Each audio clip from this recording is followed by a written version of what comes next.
Axis बात कर लेते हैं और सही बात कही आपने। एक्सिस बैंक ने इस साल में अब तक अगर आप देखें तो 20% से ज़्यादा का रिटर्न दिया है। अच्छा कर रहा है परफॉर्म ये स्टॉक, इसलिए ब्रोकरेजेस भी काफ़ी पॉजिटिव साउंड कर रहे हैं। जेफरीज की अब रिपोर्ट आ गई है, बाई की कॉल उनकी तरफ से और 1430 तक के टारगेट प्राइस आए हैं, यानी कि 10% का अपसाइड पोटेंशियल इन स्तरों से भी अब जेफरीज देख रहे हैं। काउंटर काफ़ी अच्छा लग रहा है। वो कह रहे हैं कि बैंक का लोन ग्रोथ सेक्टर एवरेज से ज़्यादा रहने की उम्मीद है। एक पॉजिटिव ट्रिगर है। एसेट क्वालिटी में लगातार सुधार हो रहा है, ये अच्छी चीज़ है। नेट इंटरेस्ट मार्जिन Q3 में बॉटम हो जाएगा, यानी कि अब सबसे निचले स्तर पे पहुंच जाएगा, फिर वहां से सुधार होने की संभावनाएं और बढ़ेंगी।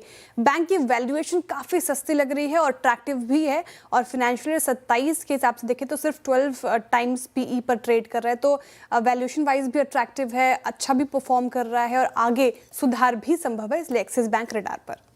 Axis Bank. Good morning and good morning to everyone.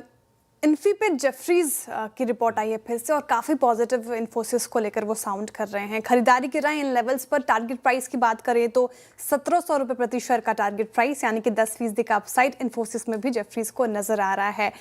समझ लेते हैं कारण क्यों अच्छा लग रहा है। तो डिमांड ठीक है, लेकिन ज़्यादातर कॉस्ट कटिंग वाले डील्स आ रहे हैं, ये थोड़ा यहाँ पे ध्यान देने वाली बात होगी।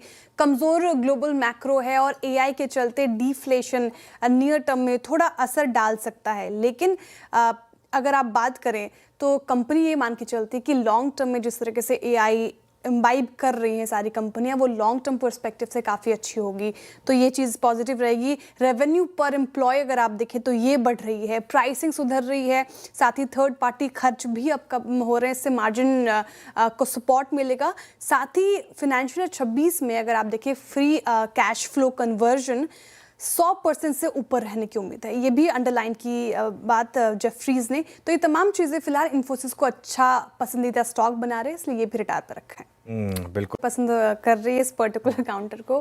गोल्डमैन की रिपोर्ट आ गई है, कह रहे कि लेवल्स पर आप खरीदारी कीजिए। टारगेट प्राइस 1675, यानी कि करीब करीब 14-15% का अपसाइड यूनाइटेड स्पिरिट्स में नजर आ रहा है गोल्डमैन को। अच्छा, कंपनी ने प्रीमियम एंड अबव सेगमेंट में डबल डिजिट ग्रोथ का टारगेट फिर से दोहराया है। हालांकि महाराष्ट्र की पॉलिसी को लेकर थोड़ी अनसर्टेनिटी है, लेकिन अगर आप फर्स्ट हाफ में देखें तो मजबूत ग्रॉस मार्जिन एक्सपेंशन देखने को मिला, और आगे भी मार्जिन में टेलविंड्स मौजूद है। कुछ नए प्रोडक्ट्स और सेगमेंट पर कंपनी फोकस कर रही है, वहां पे ज़्यादा स्केल अप दिखा रही है, तो यूनाइटेड स्पिरिट्स भी आपके रडार पर होना चाहिए। मैनेजर ने शायद पिक भी किया है इसको अपने ट्रेड्स में। 1675